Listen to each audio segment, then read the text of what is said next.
표창원의 뉴스 하이킥 3부. 현장을 뛰는 기자, 사건의 핵심을 짚어내는 변호사와 함께 우리 사회를 속속들이 파헤치고 프로파일링하는 시간이죠. 사회 프로파일링. 법무법인 덕수 김준우 변호사, 한겨레신문 김완 기자 함께합니다. 어서 오세요. 안녕하세요. 안녕하세요. 네, 지금 사회 프로파일링 역시 유튜브로 생중계되고 있습니다. 저희 모습을 직접 보고 싶으신 분들, 그리고 댓글로 참여하시고 싶으신 분들 유튜브에서 표창원의 뉴스 하이킥 검색해서 들어와주시면 감사하겠습니다. 이 얘기부터 좀 하죠. 대장동 의혹, 그리고 소위 50억 클럽 수사, 상당히 뭐가 나올 것처럼 가열차게 진행이 됐는데요. 곽상도 전 의원 구속영장이 기각됐습니다. 네, 그렇습니다. 그 검찰은 이제 곽 의원이 대장동 개발 컨소시엄이 무산되는 것을 막아주는 대가로 이제 화천대유로부터 뭐 50억 클럽이라고 얘기를 하지만 세금 빼고 뭐하고 25억 원을 수수한 혐의를 이제 알선수재라고 이제 보고 영장을 청구를 했는데요. 기각이 됐습니다. 그래서 이제 이 기각 사유를 뭐 김준우 변호사님 자세히 알겠지만 보통 구속영장이 기각되는 경우는 도주의 우려가 없다거나 뭐 이런 거거든요. 네.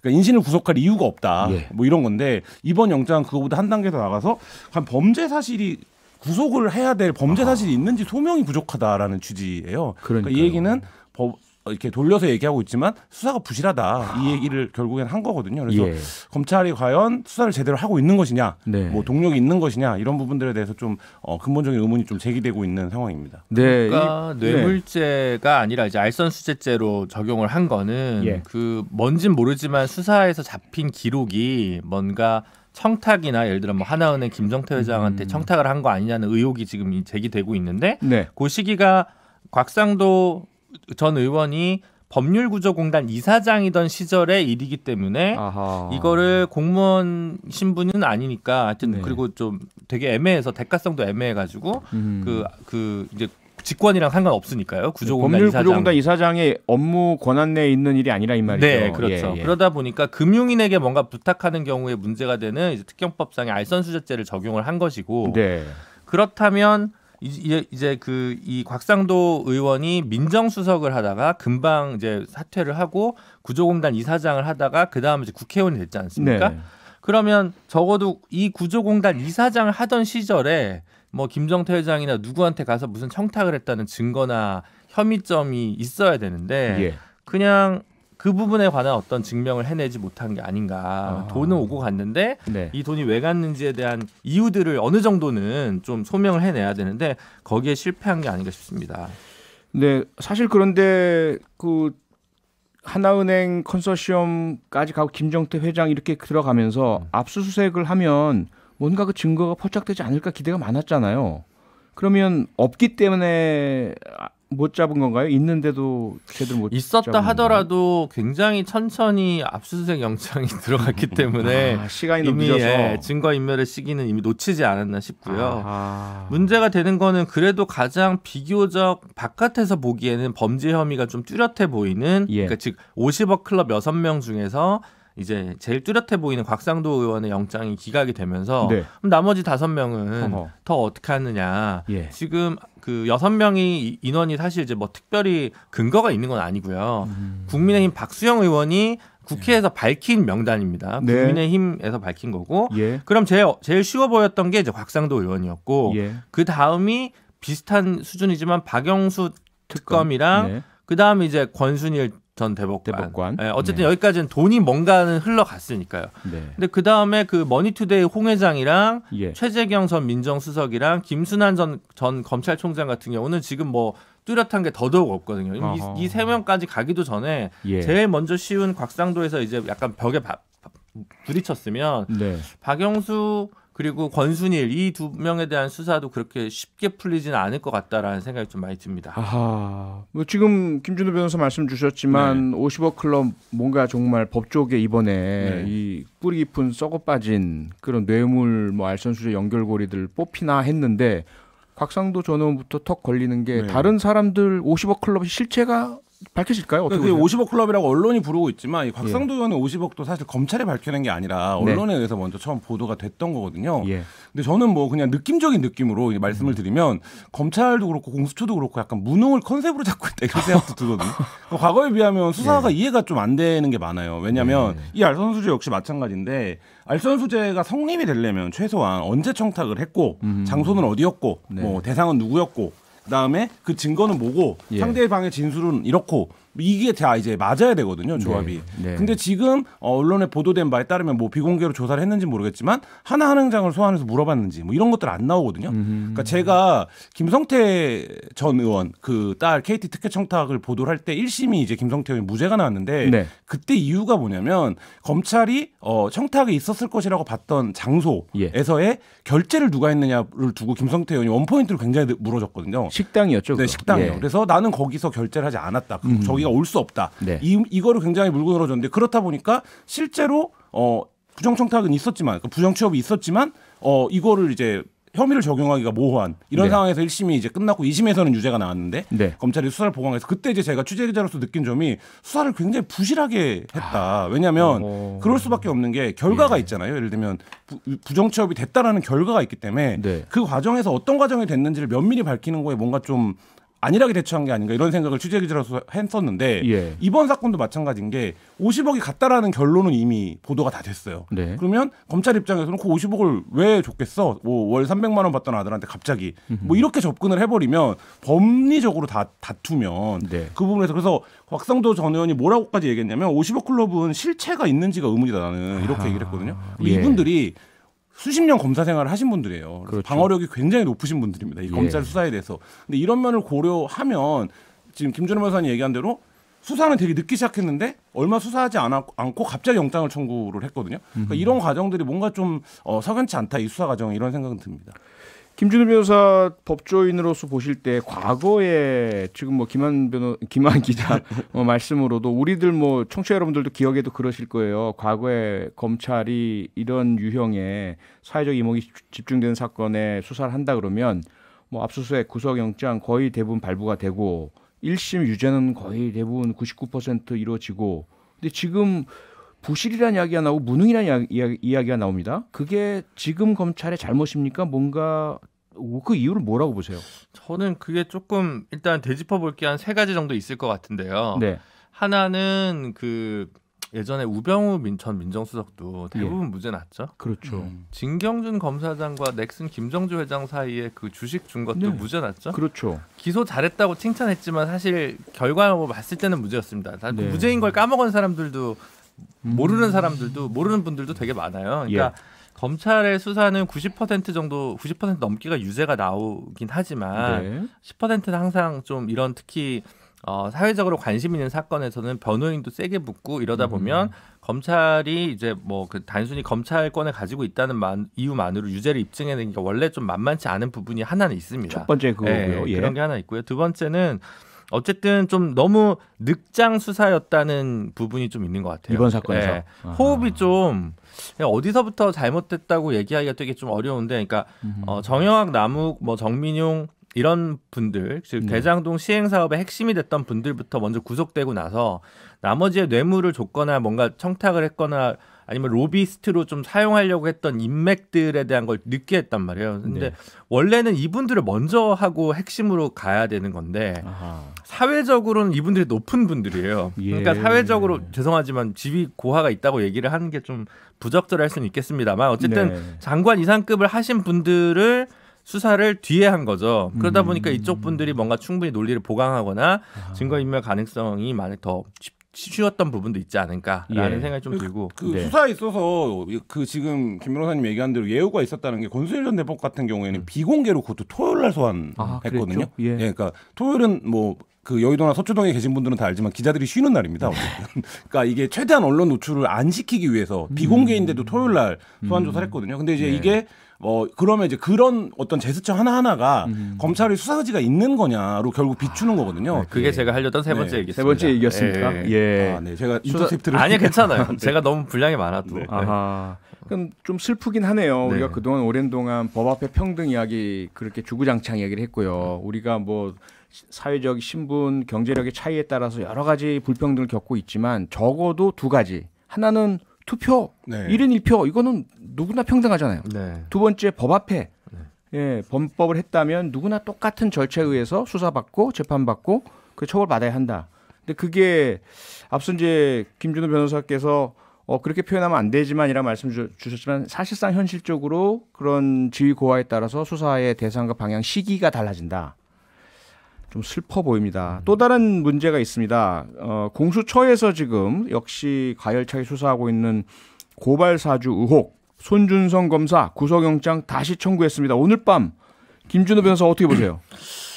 근데 제가 곽상도 전 의원 영장이 나올 거라고 생각을 했거든요. 아, 그랬어요? 네, 저는 예. 그렇게 생각을 했는데 틀려가지고 네. 지금 그러고 나서는 이제 그 다음번 영장 청구에 대해서 뭔가 뭔가 예측하기가 되게 어려워지더라고요. 자신감을 잃었군요. 네, 상식적으로 보면 한 번 기각되고 다시 부담감을 느끼면서까지 네. 이렇게 영장을 재청구하면 네. 그래도 그 전보다 확실히 보강된 에비던스 증거를 확실히 스모킹건 같은 증거를 잡았다고 보고 자신감이 있구나. 네. 그래서 그러면 이제 영장이 나올 만한 사유가 충분히 있겠다. 그렇죠. 이렇게 보는 게 보통 일반적인 법조인들의 평균적인 시선인데 그렇죠. 공수처의 경험 부족이 계속 이제 얘기가 나오니까 아하. 저도 이거 진짠가? 아니면 사실 이거 지금 상황에서 이게 말하자면 그냥 불구속 기소해도 되거든요. 부담감 없이 하려면. 네. 근데 구속을 이제 와서 굳이 하려고 하면 어떻게 보면 새로 나올 증거도 없고 예. 말 맞추는 것도 이미 끝났을 거고 그런 면에서 보면 불구속 수사가 오히려 원칙일 수도 있는데 네. 그럼에도 불구하고 구속영장을 선고할 만한 사유를 충분히 가지고 있다고 생각하고 안 그러면 공수처가 얼마나 또 두들겨 맞겠어요. 그런 거 생각하면 명운을 걸고 했을 테니까 나오지 않겠습니까? 그 정도 자신감 있지 않겠습니까? 얘기를 해야 되는데 박상도 의원 이렇게 되는 거 보니까 저 잘 모르겠습니다. 저 무능한 변호사 또 기각되면 공수처는 어떻게 되는 겁니까? 근데 지금 언론의 보도에 따르면 예. 특별히 이제 지난번 영장에 비해서 뭐가 보강된 거냐 이런 부분들에서 좀 의문점이 있다라는 보도들이 계속 나오고 있는데 근데 지금 김준호 변호사 얘기한 것처럼 어떻게들 얘기를 하냐면 서초동 문법이 있고 네. 검사들이 하는 예. 공수처는 과천에 있습니다. 예. 과천 문법은 다른 거다. 그러니까 예를 들면 검찰 수사 같은 경우에는 구속영장 청구 한번 꺾이면 예. 수사가 어려움을 겪는다라고 언론들이 바로 제목을 뽑아요. 예. 근데 공수처는 지금 영장 청구가 한번 꺾였는데 예. 또 청구를 하는데 네. 근데 이게 또 꺾이면 검찰 수사 입장 문법으로 보면 이게 수사가 끝나 사실상 이제 마무리된 거다. 동력을 잃었다 이렇게 봐야 되는데 예. 사실 이제 공수처가 약간 그런 과거의 서초동 문법으로 움직이고 있는 것 같지는 않아서 좀 더 지켜봐야 될 것 같긴 합니다. 이게 알겠습니다. 뭐 어떻게 네. 보면 소신 있게 하는 걸 수도 있어요. 네. 그럴 수도 있겠죠. 늘 얘기하지만 네. 이거는 대검 특수부에서 이거 수사해가지고 이재용 부회장도 옛날 박근혜 게이트 때 한 번 구속영장 기각됐다가 맞아요. 두 번째 때 영장 재청구해서 나왔습니다. 그랬죠. 그러면 만약에 이것까지 만약 그때 안 됐다? 그럼 그 검사는 그 다음번에 조금 좌천되는 겁니다. 아하. 뭐 진천 가는 거예요. 예를 들어 법무연수원의 연구위원으로 가고 이렇게 되는 겁니다. 근데 네. 공수처는 좌천이 없어요. 네네. 그냥 과천에 있는 거기 때문에 그냥 소신껏 그럼에도 불구하고 구속이 필요할 것 같다라고 뭐가 담당 검사가 뭔가 필이 꽂히면 예. 갈 수 있는 거 아닌가 이런 생각이 들어서 참 예측하기가 어렵습니다. 알겠습니다. 예측하면서 저희 광고 잠시 듣고 돌아오겠습니다. 네, 현장을 잘 아는 기자, 핵심을 짚어내는 변호사와 함께하는 사회 프로파일링 김완 기자, 김준호 변호사 두 분과 함께하고 있습니다. 이번에는 육아휴직 이야기 좀 해보겠습니다. 혹시 두 분 육아휴직 경험 있으신가요? 김준호 변호사 경험 있으세요? 아니 없습니다. 없으시고 저는 있습니다. 네. 올해는 못 해봤고요. 네. 인사가 갑자기 나갔고 한 달 해봤습니다. 원래는 6개월 할 계획이었는데 아하. 예. 그러면 아내분은요?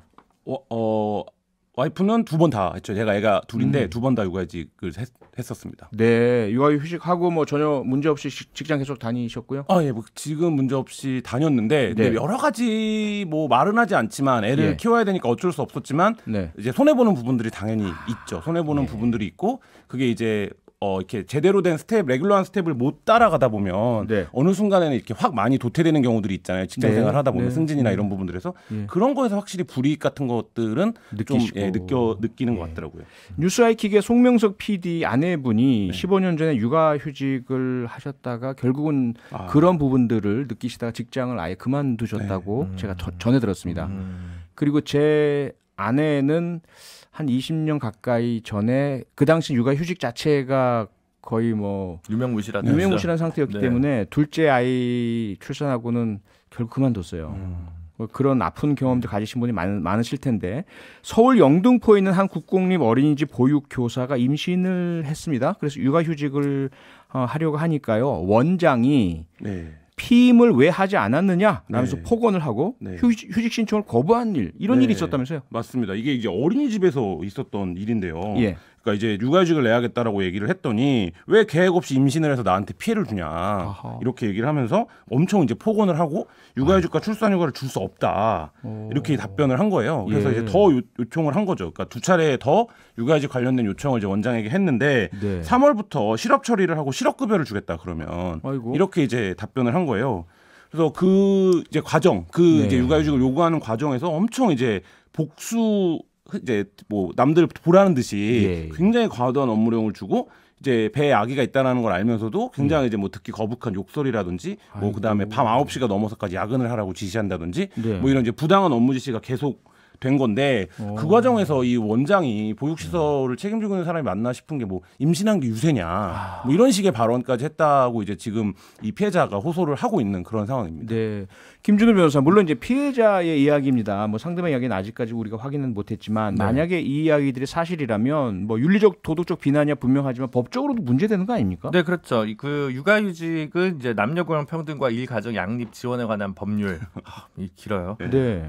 법률정보센터에 가도 줄임말로 남녀고용평등법이라고 돼 있는데 그것만 보면 이제 일가정 양립 부분이 지워지니까 일부러 제가 풀네임을 말씀드린 거고 여기서 이제 육아휴직이나 뭐 출산휴가 등에 관한 제 규정이 있습니다. 그래서 잘 아시겠지만 이제 만 8세 이하 혹은 초등학교 2학년 이하일 때 신청만 하면 한 아이당 1년씩 이렇게 쓸 수가 있는 거고요.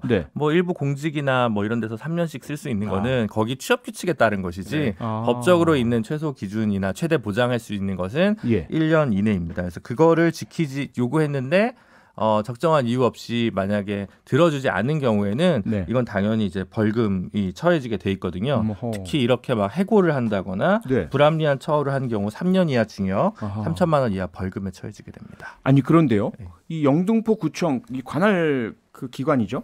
이 어린이집 원장을 조사했답니다. 조사하니까 아니 직원에게 육아휴직을 줘야 하는지 난 몰랐어요. 이런 답변을 했다고 하거든요. 이게 모를 수가 있는 겁니까 원장이?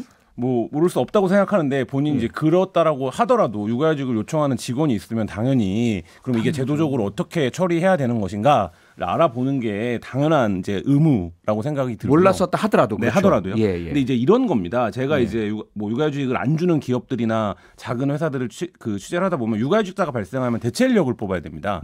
여러 가지 그 그러니까 사업주 성격을 가지고 있는 고용주가 제도적으로 해야 되는 일들이 있어요. 행정적으로. 근데 이제 말하자면 그런 것들을 굉장히 좀 번거롭게 생각을 하거나 아니면 그게 내가 누구 한 명은 휴직을 주기 위해서 내가 그런 부담까지, 그러니까 예를 들면 보육교사기 때문에 대체 인력을 뽑는다 이런 것들이 학부모들한테 어떤 영향을 미칠까 뭐 이런 생각을 원장 입장에서는 했을 수 있는데 그래서 의외로 이 이제 그 기간을 맞는 일을 하시는 분들이 당연히 누려야 될 권리를 못 누리는 경우가 많아요. 그러니까 이 원장의 인식에서 저는 그게 단적으로 느껴졌는데 옛날에 취재했을 때 들었던 얘기들이 그러니까 예를 들면 나한테 왜 피해를 주냐 이런 얘기를 했다라는 이게 뭐냐면 네가 맡고 있는 기간이 있는데 그 기간 중에 갑자기 네가 이제 휴직을 해버리면 그 아이들은 이제 선생님도 바뀌고 여러 가지가 있는데 그럼 내가 그 업무의 감정 노동을 다 담당해야 되는데 그게 이제 나에게 돌아오는 피해라고 생각을 하는 인식인 거죠. 근데 이제 그걸 하지 말라고 김준호 변호사 말대로 법으로 다 보장을 해놓은 건데 그거를 지금 안 지킨다는 굉장히 좀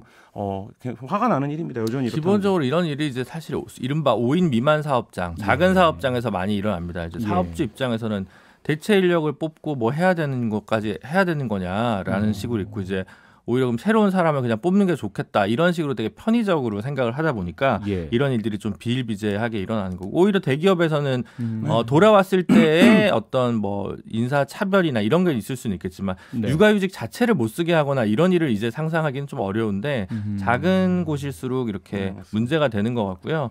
지금 9830님이 어린이집에서는 흔한 일입니다. 이제야 수면 위로 떠오르네요. 학기 중에 결혼한다면 마무리까지 임신 안 된다는 조약도 있습니다라고 충격적인 말씀을 해주셨는데 종합병원 같은 데서도 사실은 간호사분들이나 약사분들끼리 돌아가면서 임신을 약속된 임신을 돌아가면서 하면 왜냐하면 이제 한꺼번에 하면 또 문제가 되니까 그런 식의 어떤 태움 아닌 태움 태움에 가깝죠. 네, 어쨌든 태움. 그런 문화들이 네. 또 이제 있어서 아직까지는 좀 우리 사회에서 이 육아휴직 출산 자체에 대해서 양립이 좀 어려운 조건인 거 분명한 것 같습니다. 근데 제가 가장 이해가 안 되는 거는요.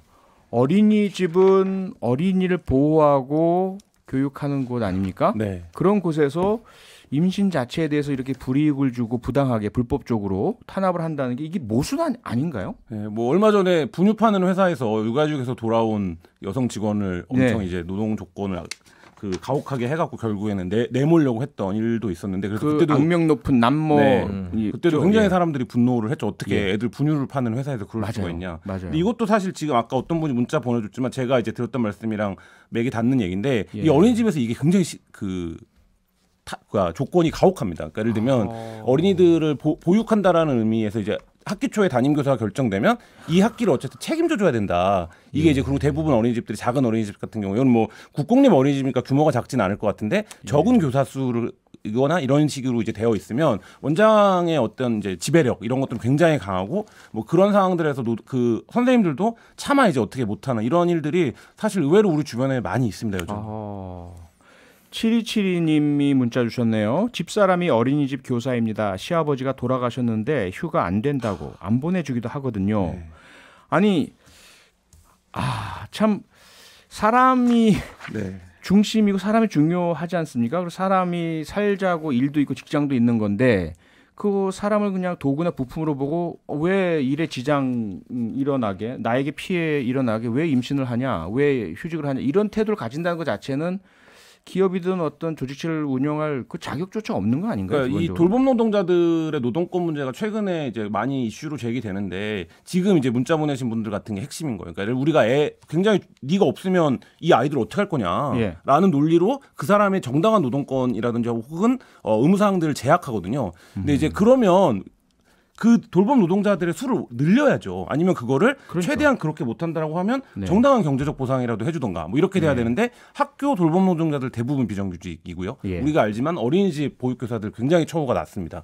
근데 이런 상황에서 지금 국가보육체계가 지금 어찌 견디고 있다 이렇게 말하는 게 사실 맞을 정도로 사실 심지어 변호사 사무실들에서도 작은 변호사 사무실들은 예. 1명, 2명 소위 고용 변호사가 있는데 그중에 한 명이 갑자기 임신해서 1년 동안 육아휴직 쓴다고 하면 네. 다른 사람을 뽑아야 되는데 그럼 그분이 돌아오면 이걸 1년 계약직으로 올 변호사가 잘 없거든요. 예. 그렇게 되면 결국 이제 변호사를 고용을 3명으로 늘려야 되는데 네. 이제 사업주 입장에서는 내가 3명을 고용할 돈은 네. 없는데 이러니까 이제 약간 난감해 하시는 거죠. 근데 난감한 건 이해하죠. 당연히 그렇죠. 난감하죠. 힘들고 그러니까 어렵죠. 하지만. 결국은 예. 이 그 5인 이하 사업장 같은 곳에서는 네. 이 좀 일 가정 양립을 위한 국가의 지원이 대기업보다 오히려 또 가중적으로 일어날 필요성이 좀 사업주분들은 토로하실 것 같은데 그렇다고 문제를 이런 식으로 해결하려고 하면 그러니까요. 정말 이분은 뭐 굉장히 문제가 많다고 보여지는데 정말 네. 놀라운 건 이분만의 일이 아니라는 거죠. 아하. 네. 그러니까 물론 국가의 역할 중요합니다. 하지만 그 제도 개선하는 와중에라도 우리가 인간으로서 기본을 잃지 말아야 될 것 같습니다.